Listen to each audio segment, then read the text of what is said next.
Márcio, enfim, recebe hoje com enorme prazer a figura do Dr. Paulo Nogueira Neto, o decano dos ambientalistas brasileiros, a gente pode chamar assim. Dr. Paulo, o senhor estava contando para a gente do convite da SEMA, dos 6 funcionários que tinham, de algo engraçado que aconteceu lá. O que foi exatamente? Aconteceu o seguinte, que algum funcionário biblioteiro abriu uma gaveta minha, na minha mesa, e encontrou dentro da gaveta, sabe o quê? 40 metros de corda. Por que tinha isso? Então, espalhou a notícia que eu tinha uma corda e ninguém podia compreender qual era o objetivo da corda. Eu disse, é muito simples. Esse prédio onde nós estamos não tem a menor defesa contra incêndio. Agora, se houver um incêndio, eu amarro isso aqui numa coisa firme e desço a corda e os outros também podem sair. Então essa foi uma precaução que assustou a turma lá. Que assustou a turma. Agora, Dr. Paulo, voltando um pouquinho à criação dos 3 milhões e 200 mil hectares aí em 26 estações de reservas, o senhor mesmo participava, ia escolher, ia no local? Quer dizer, não era sempre coisa... A descoberta não era sempre coisa minha. Sim. Mas eu sempre ia... O senhor ia lá fiscalizar para ver se servia ou não servia. Uhum. E sabe qual era o critério principal? Sim. É que não servisse para agricultura mecanizada. Porque eu descobri, não é que eu descobri, eu considero, digamos assim, que é uma lei não escrita que protege o meio ambiente e que protege a natureza e você encontra em toda parte essa coisa protegendo a natureza. Essa lei não escrita. Sim. Aí você pergunta, mas que lei não escrita é essa? A lei é a seguinte, não se faz agricultura a não ser mecanizada. Toda agricultura moderna tem que ser mecanizada. Ora, se no lugar que não pode ser mecanizado, é o ideal para podermos se manter. Perfeito. Bom, então, dessas todas reservas que eu criei, todas elas, nenhuma foi invadida. Por quê? Porque não servia para fazer agricultura. Óbvio. E eu mantinha um funcionário meu junto no Ministério da Agricultura, com o pessoal que tratava das reservas, de fazer as reservas ecológicas, não ecológicas, que nós é que fazíamos a coisa ecológica, mas nos lugares onde não se faz agricultura, a natureza fica protegida. Agora, o Ministério da Agricultura é quem mais faz isso. Porque eles fazem o contrário. Eles querem procurar áreas boas para a agricultura. Então, eu ajudava eles nisso e eles me ajudavam. Uma mão lava a outra. E o que aconteceu? Que nenhuma das minhas reservas foi até hoje invadida. Bacana.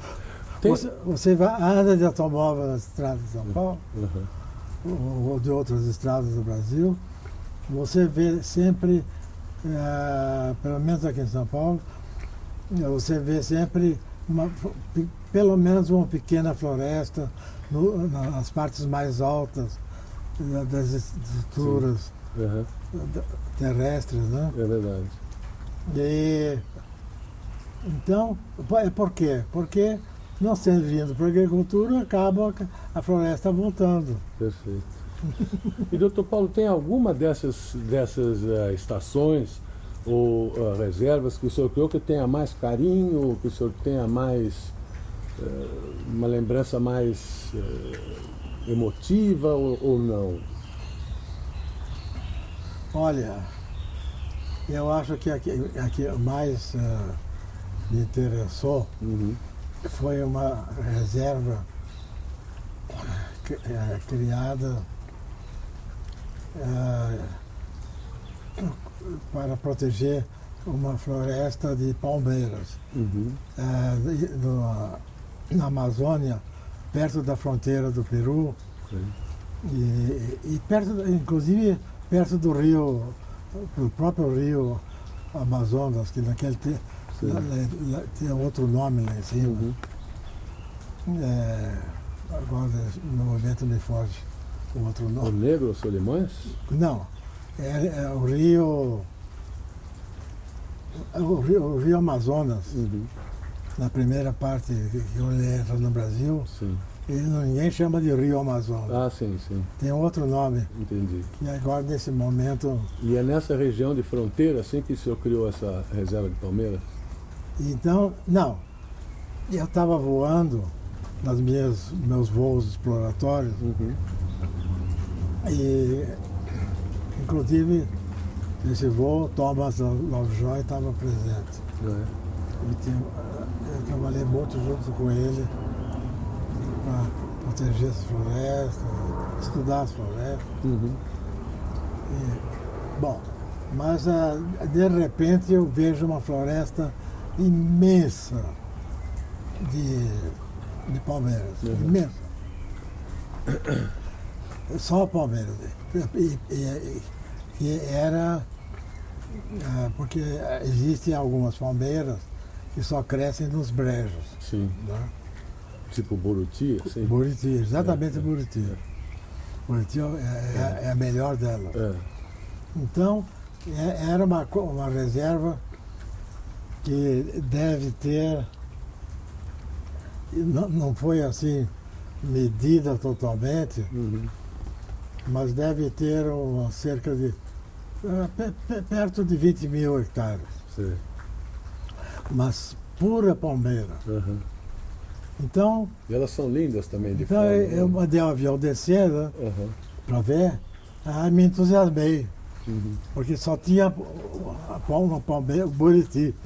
Então eu dizia, mais para baixo, mais para direita, mais à esquerda, não sei o que. E no fim de algum tempo, eu olhei para os meus convidados que estavam no avião, todos se sentindo mal, porque estavam enjoados do avião, dos balanços do avião. E aquilo me entusiasmou ver essa floresta. E essa floresta estava protegida. Então, o que nós fizemos? Eu mandei uma expedição lá, para entrar na floresta. E a expedição voltou muito sem jeito, dizendo que não conseguiu entrar. Eu digo, mas como não conseguiu entrar? Aí eles usaram uma expressão que já foi usada nos Estados Unidos, na Flórida também, uma certa vez, dizendo que havia muita água, mas não podia se andar de canoa, porque era muito fechado. E isso impedia de entrar. Então, e por isso talvez seja que estivesse intacto. Agora, eu não posso dizer que seja a maior reserva de palmeiras do mundo, mas provavelmente é. E não posso dizer porque no Peru também tem umas grandes áreas desse tipo de floresta de brejo, com Buriti. Buriti também. Mas essa eu achei que era uma coisa assim muito especial, muito diferente. Bom, consta aqui também, no meu currículozinho que eu fiz, que foi ideia do senhor a história da compensação ambiental, que hoje é tão fundamental para muitas unidades de conservação, né, doutor Paulo? Como é que surgiu essa compensação ambiental? Bom, a compensação ambiental, eu tive essa ideia de que para a pessoa, para criarem uma indústria, precisa de uma licença ambiental. Uhum. Agora, em relação às licenças ambientais, a pessoa tem que calcular qual o possível prejuízo Sim. que aquele tipo apresentado, projeto, ia gerar. ia gerar. Uhum. Então, quando foi aprovada a lei, Uhum. a indústria pulou, né, contra, mas o Supremo Tribunal Federal Uhum. deu razão para nós, mas dizendo que nós tínhamos que mostrar de uma maneira assim mais clara Objetiva, que aquilo era realmente iria causar um prejuízo. Entendi. E precisava de uma licença especial e tal. É uma espécie de multa e pagamentos. Quer dizer que, na realidade, se o dano é muito grande, Uhum. não deve ser dada licença nenhuma. Claro. Mas o raciocínio é o seguinte: todos nós respiramos. Sim. A respiração joga carbono. Também. Então, vamos deixar a indústria que seja útil e tal, não é? E que polua pouco, mas tem que pagar. Bom, mas enfim, volta com a entrevista do Dr. Paulo Nogueira Neto, um mestre em ecologia, em proteção da natureza no Brasil. Dr. Paulo, teve um episódio famoso em Porto Alegre, há muitos anos atrás, que um estudante, iam derrubar uma árvore, um estudante subiu em cima da árvore e ficou lá plantado. E aí um repórter entrevistou o senhor e perguntou o que o senhor faria. E o senhor disse que se tivesse 20 anos também estaria na árvore. Verdade. Verdade? Verdade, verdade. E sabe o que aconteceu? Uhum. Um dia eu recebi uma telefonada de um almirante que estava numa área alta do almirantado, Uhum. vice-presidente de uma comissão de almirantes, coisas assim. E me disse: olha, eu estou telefonando por causa daquilo que o senhor falou, que se tivesse 20 anos estaria na árvore. O senhor sabe de uma coisa? Eu fiquei pronto para receber um pito, né? E eu faria a mesma coisa. Olha que legal. Então ele concordou com o senhor? Então eu vi que a nossa pregação não era só assim. Uhum. Também entre os militares havia gente que pensava diferente. Certo. Agora uma questão que eu queria ouvir a sua opinião também, que é a ocupação da Amazônia, que aconteceu também, começou pelo menos durante o regime militar, né? Eles tinham uma máxima lá que era integrar para não entregar, né? E aí começaram a construir muitas estradas que saíam de um lugar e não iam para lugar nenhum. Dizem aí os críticos desse desenvolvimento da Amazônia que isso acabou contribuindo para grandes desmatamentos. O senhor concorda com isso? Não concorda? Olha, é claro que as estradas facilitam, mas a gente tem que ter um bom senso, né? Uhum. Porque a gente deve construir estradas, mas com muita cautela, né? E estradas que tragam também benefícios humanos. Né? Uhum. Claro. Enfim, o terreno da educação, da saúde. Claro. A estrada é essencial para que haja boa saúde e boa educação nesses lugares mais longínquos. Então a gente tem que lidar com circunstâncias assim, que precisam ser estudadas com profundidade, Tá certo. com muito cuidado. Uma frase que é atribuída ao senhor é que um dos maiores problemas ambientais é a erradicação da miséria. Eu gostaria que o senhor explicasse um pouco mais isso, por favor. E eu acho que a pessoa que está em estado de miséria age dentro da lei ou fora da lei, mas em obediência a uma lei que é da proteção da própria vida. Né? Então, construir estradas sem um bom planejamento significa abrir a porta para a destruição em larga escala. Então, essas coisas têm que ser muito bem estudadas. Né?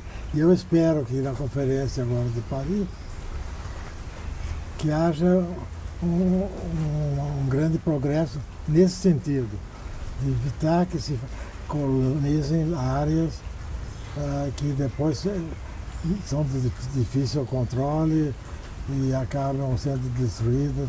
A gente tem que ter um grande cuidado. Mas agora, em relação a esse conselho, tem que se atender a uma necessidade vital, que é a vida do planeta. Não é mais a vida de cada um, é a vida do planeta. Então tem que se tomar todo o cuidado para não facilitar a destruição. Doutor Paulo, uma outra questão. Eu andei fazendo um levantamento, agora que eu estou fazendo uma série sobre as unidades de conservação federais da zona costeira, né? Já estou terminando. E aí eu comecei a ficar vivendo as datas de criação e tal, eu resolvi rever as datas de todos os presidentes, desde a redemocratização com Sarney, depois Itamar, depois Fernando Henrique, Lula, Dilma, para ver quantas áreas foram criadas, quantas unidades de conservação foram criadas em cada governo desses, né?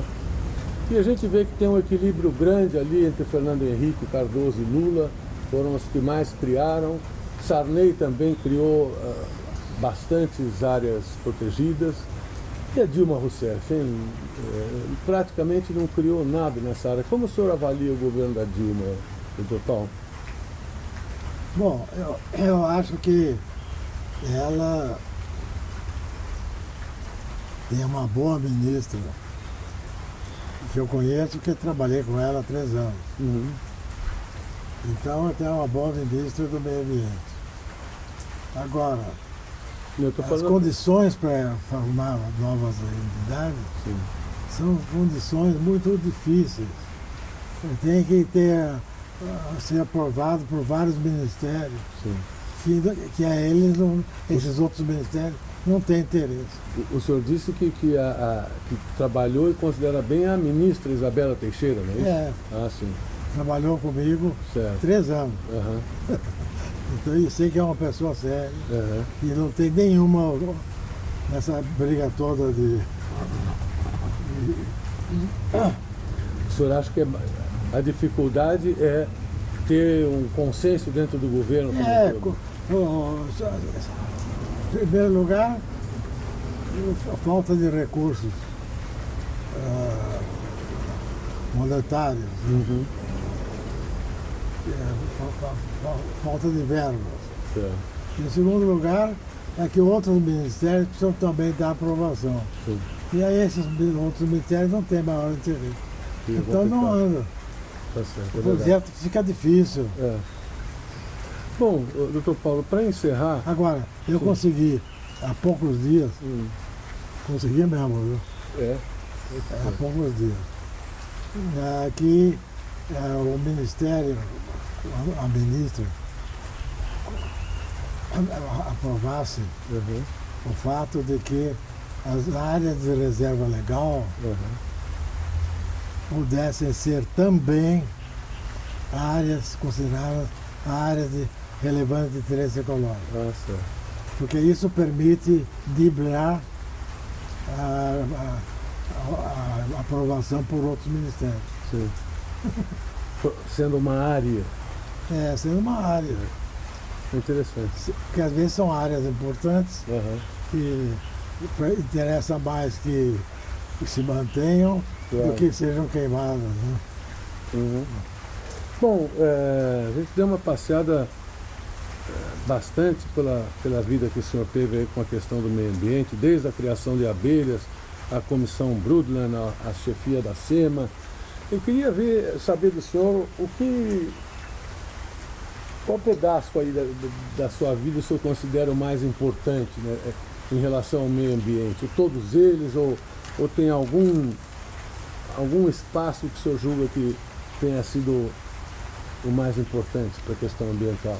Eu acho que foi a minha colaboração para que o Brasil fizesse as pazes com a Argentina. Sem dúvida.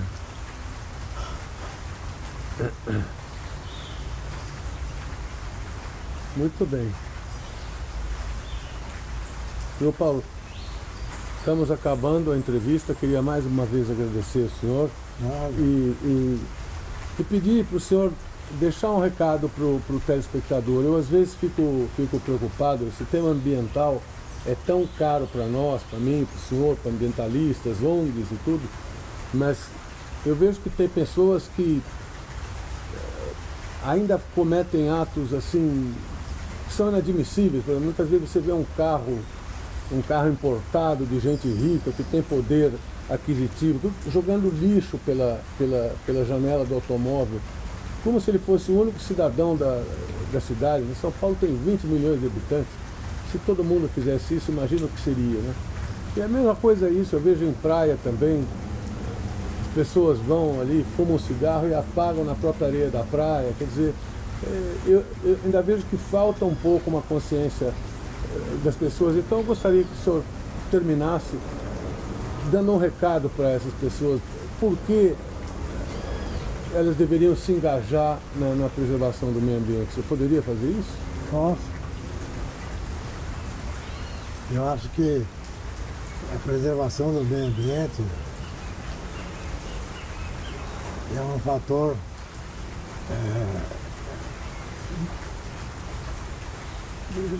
tem como fator, um dos fatores principais,